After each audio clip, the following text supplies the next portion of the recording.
Agora, partindo para o segundo tema, é um tema bem legal, é uma coisa que a gente né, vive no nosso dia a dia aqui como pessoa física mesmo, que a gente faz compra, né? A gente vai no mercado e tudo. E hoje a gente vê uma jornada cada vez mais digital e híbrida também. A gente vê muita junção entre comprando no físico, ou comprando no online e retirando no físico, comprando só online. Então, é importante entender como que está esse processo hoje em dia e como essa jornada está fluida e como essa utilização dos meios digitais hoje em dia se tornou uma realidade para esse mercado de supermercado. Se um dia a gente pensou que era impossível esse tipo de mercado se digitalizar, acho que os tempos atuais estão mostrando que não, acho que aliás, é um dos que mais tem capacidade. A gente vê até nas pesquisas que a gente publica no portal que é um dos mercados que mais cresce nesse consumo online. Então, essa próxima palestra vai abordar um pouco sobre isso e um pouco sobre esse espaço, o espaço que ainda há nesse mercado para a digitalização. Bom, quem vai falar sobre isso é um profissional mais do que qualificado no assunto e ele vai trazer insights para a digitalização do supermercado. Esse profissional tem mais de 18 anos Perdão, gente, me comi palavras. Tem mais de 18 anos de atuação como supermercadista e atua com foco em e-grocery e tecnologia de varejo alimentar. Recebam, por favor, seja muito bem-vindo, Fernando Bravo, fundador e CEO da VIP Commerce.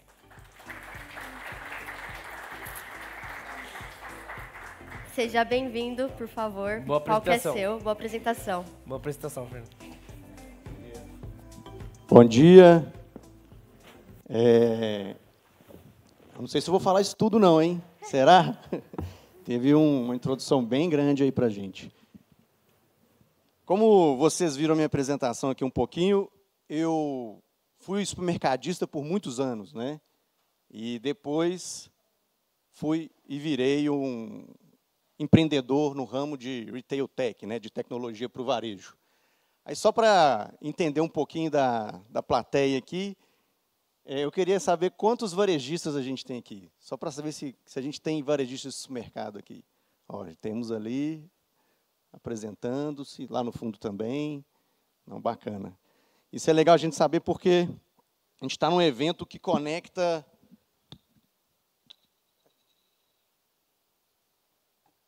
A gente está num evento que conecta a indústria, o varejo, né, as empresas de tecnologia, e eu vou fazer uma abordagem justamente para provocar essa conexão, né? Então, quando a gente foi convidado para a palestra, eu falei, o que eu vou levar para esse Fórum E-Commerce Brasil? Fiquei refletindo o que era o melhor para trazer, e uma ideia interessante que surgiu foi como que as pessoas, os atores do nosso segmento, estão pensando sobre o nosso futuro, o futuro do supermercado, o futuro da digitalização. E essa pergunta é uma pergunta importante e eu busquei responder ela com várias vozes, muitas pessoas para participar dessa resposta. Então, ao longo da preparação dessa palestra aqui, eu acho que eu aprendi muito, pude falar com muitas pessoas que contribuíram com a construção disso, e a gente convidou varejistas, pessoas da indústria, da academia, das empresas de tecnologia, consultores com larga experiência, pessoal de inteligência de dados, sempre especialistas que pudessem trazer reflexões importantes para a gente sobre essa pergunta. E qual que é a pergunta? A pergunta é, como você enxerga o futuro do varejo supermercadista em termos de digitalização, inovação e tecnologia? A pergunta parece simples, né? A gente fala do futuro do varejo, mas considerando esse contexto, como que seria a nossa expectativa? E durante essas entrevistas, aprendi muito com todos que nos responderam, todos que conversaram com a gente, atores e stakeholders principais, aí de expoentes, especialistas no setor, e espero conseguir transmitir para vocês aqui as respostas. E a gente consolidou todas as nossas entrevistas e conversas em basicamente 3 pilares. E esses são os pilares que a gente vem trazer para vocês. O primeiro ponto parece óbvio, principalmente num fórum como a gente está hoje, que é o Fórum E-Commerce Brasil, mas quem está no dia a dia do mercado vai entender que não é tão óbvio assim. Quem está vivendo por dentro das empresas varejistas, quem está com interface com todos esses atores que a gente tem, aparentemente é um ponto óbvio, mas não tem se consolidado dessa forma.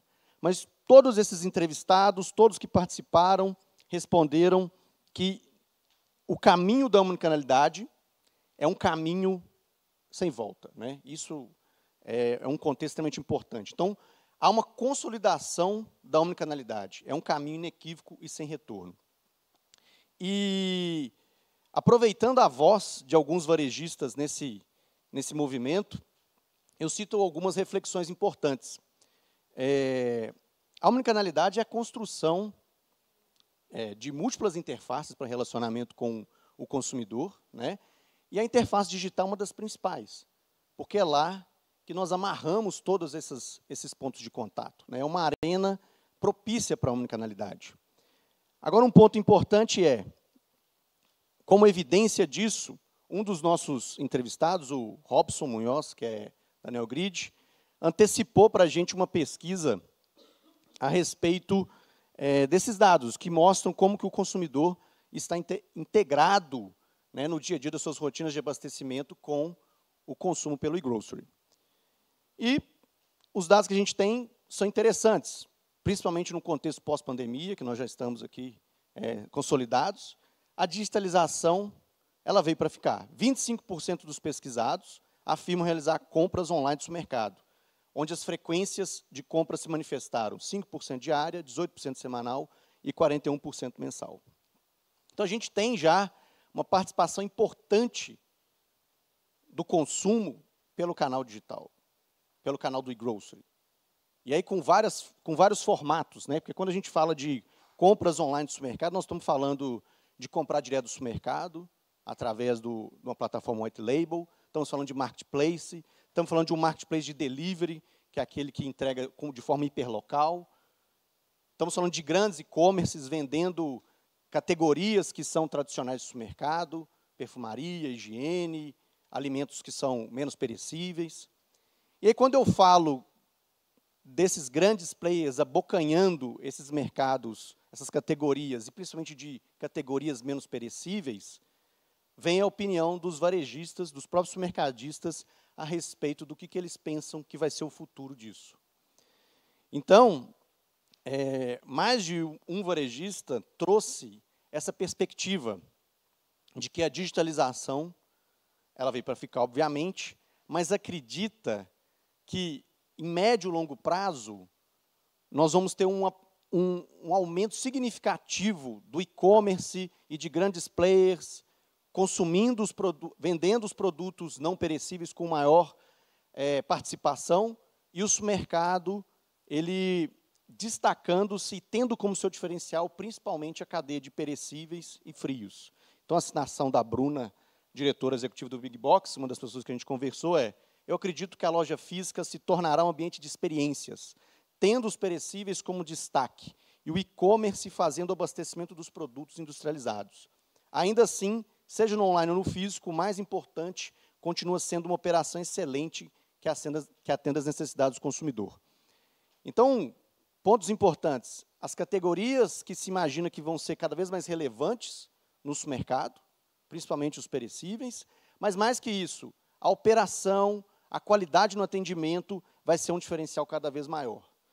Uma vez que expectativa de que os não perecíveis eles sejam mais comoditizados, né, pelos grandes players, pelos marketplaces e por outros players que estão ingressando nesse mercado.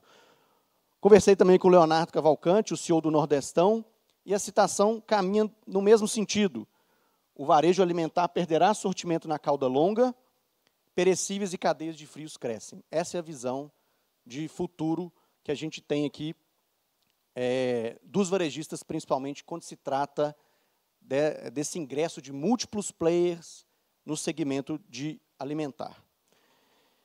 Um ponto extremamente coincidente, né, em todas essas conversas que eu tive, é a respeito da rentabilidade.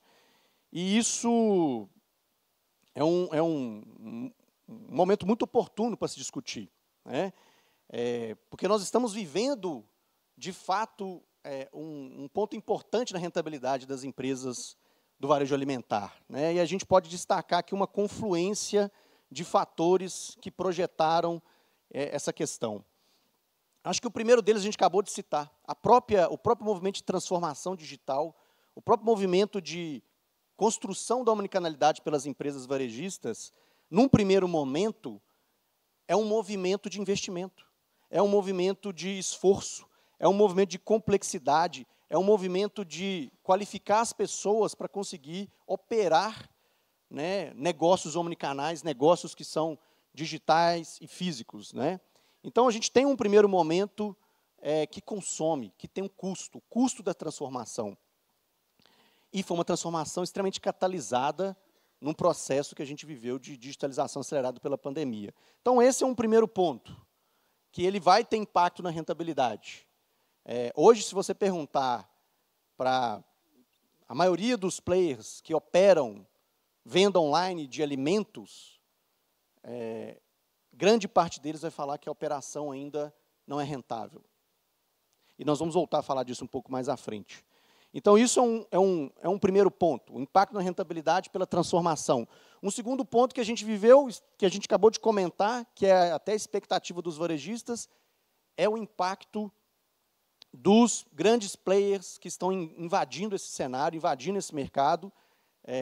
Eu falo invadindo porque, como eu fui um varejista, então eu tenho essa propriedade para falar nesse sentido. Mas grandes players, grandes empresas multinacionais que estão abocanhando fatias de categorias importantes dos não perecíveis, que a gente citou, e sim, a disputa, em muitos sentidos, dessas categorias é no preço, principalmente no território online, onde esses grandes players dominam uma cadeia logística com outro grau de eficiência. Então, sim, a gente tem aqui esse impacto também dessa competição. Um terceiro ponto que culminou nesse contexto que a gente tem de rentabilidade nesse momento foi a expansão acelerada do varejo alimentar, principalmente no contexto pandemia e pós-pandemia. E eu estou falando de expansão de lojas físicas. Então, nós tivemos uma pluralidade de redes que estavam ampliando as suas lojas, e todas em simultaneidade nesse sentido. E hoje a gente tem um contexto de custo de alavancagem dessas lojas que tiveram aí, proporcionaram aí também uma necessidade de controle de caixa, de estoque e de investimento, que culmina também no ponto da rentabilidade, né?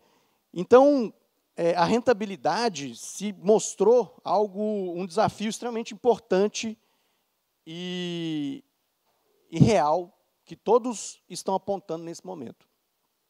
Então, a gente tem, dentro desse contexto, de ver essa transformação, principalmente esses movimentos dentro do varejo, uma alternância de gerações. E essa alternância de gerações, ela é um impacto importante no consumo, é algo que está transformando a cultura de consumo, esse impacto geracional que a gente tem, mas também isso acontece dentro da estrutura do varejo. A gente tem uma transformação onde os fundadores estão fazendo uma transição e, ao mesmo tempo, a gente está testemunhando aí o mercado consumidor tendo essa revolução de consumo e novos diretores, novas mentes à frente das decisões do varejo alimentar. E esse mercado se torna um mercado cada vez mais de nicho, mais especializado, portanto, é importante que essas novas mentes, em consonância com toda a experiência que os varejistas acumularam, caminhem para uma evolução, para uma cultura voltada a dados nas tomadas nas decisões. Nós estamos falando de uma cultura de data-driven.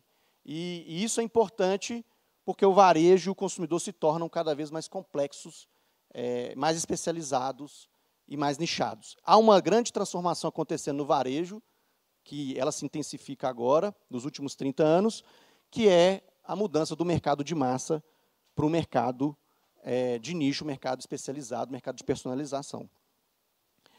Nesse contexto de muitos dados para tomar de decisões, a gente tem também uma perspectiva da inteligência artificial. Então, a inteligência artificial ela vem para ajudar, né? Tem uma citação do professor Ricardo Pastore, que comenta, a inteligência artificial ele vem em duas frentes. A primeira com ganho de produtividade na gestão, e a segunda ajudando o cliente a melhorar a sua experiência. Então, esse processo de decisão com dados, que vai ser necessário para guiar o caminhar do varejo, ele vai ter um aliado próximo, que é a inteligência artificial, atuando em duas frentes, na operação e na personalização. E, de fato, o centro da transformação é o consumidor no centro, né?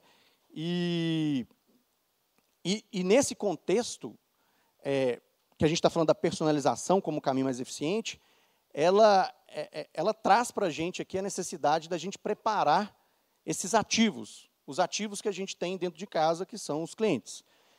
E as informações sobre os clientes.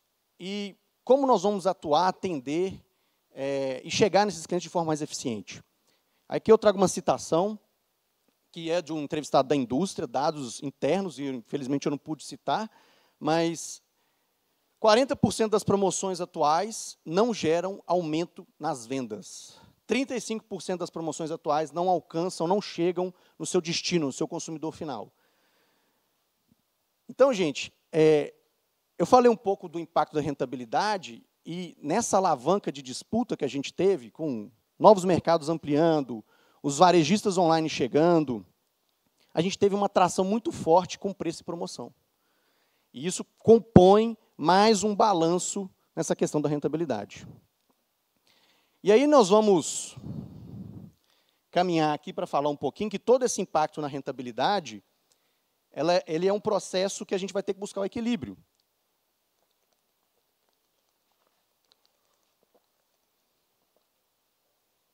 Ele é um processo que a gente vai ter que buscar um equilíbrio. E existem ativos, existem formas de tentar recompor esse equilíbrio. E um desses ativos, que está super em voga, acho que o palestrante anterior trouxe e comentou a respeito disso.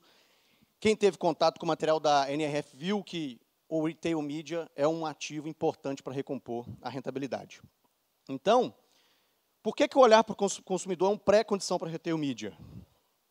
Porque é esse ativo, através de dados, CRM, do próprio e-commerce que traz todos esses dados, que vai ajudar com que a gente explore esse canal para a recomposição da rentabilidade. E coisas que chamaram a atenção do mundo e porque agora a Retail Media virou um assunto super em voga. Dados de grandes varejistas.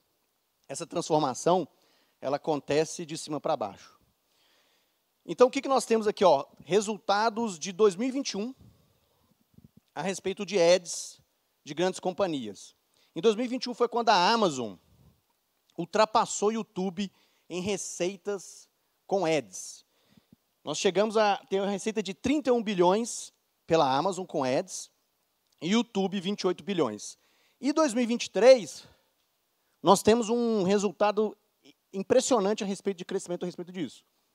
Amazon crescendo 51% e YouTube crescendo 9%.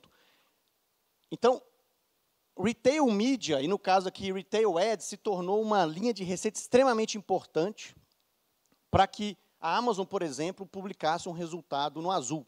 Sem essa linha de receita, o resultado da Amazon com a sua operação tradicional de compra e venda seria deficitário.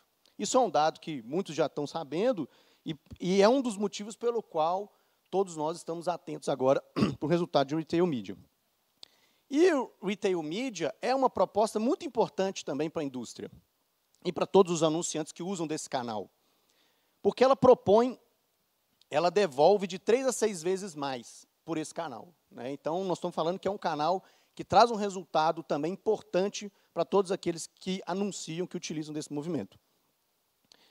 O movimento de mercado nesse sentido, com o Retail Media, nós temos o GPA com a Relevance e o Carrefour com o Publicis, ou seja, os grandes no Brasil já se movimentando com plataformas e com estratégias importantes de aquisição de receitas nesses canais.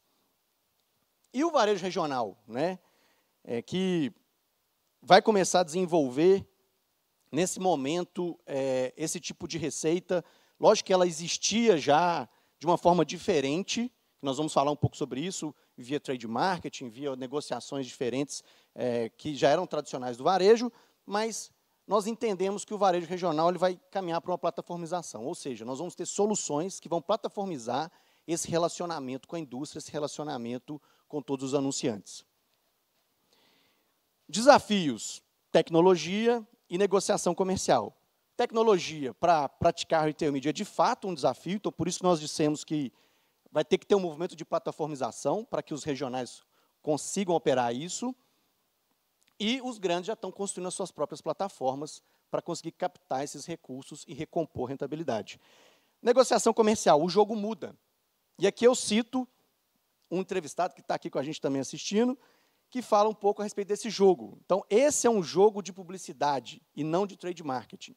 A negociação gira em torno de impressões, cliques, visualizações, e não de venda de ponta de gôndola em troca de verba. Citação do Diego da Newtail, que está aí nesse trabalho de construção de plataforma para ajudar os mercados regionais a buscarem parte dessas receitas de retail media. E aí nós temos também outras visões, essa aqui é uma visão de dentro da indústria, a respeito desse novo canal da retail media. Então, um relacionamento mais saudável com a indústria. Você não entrega a mídia só para vender.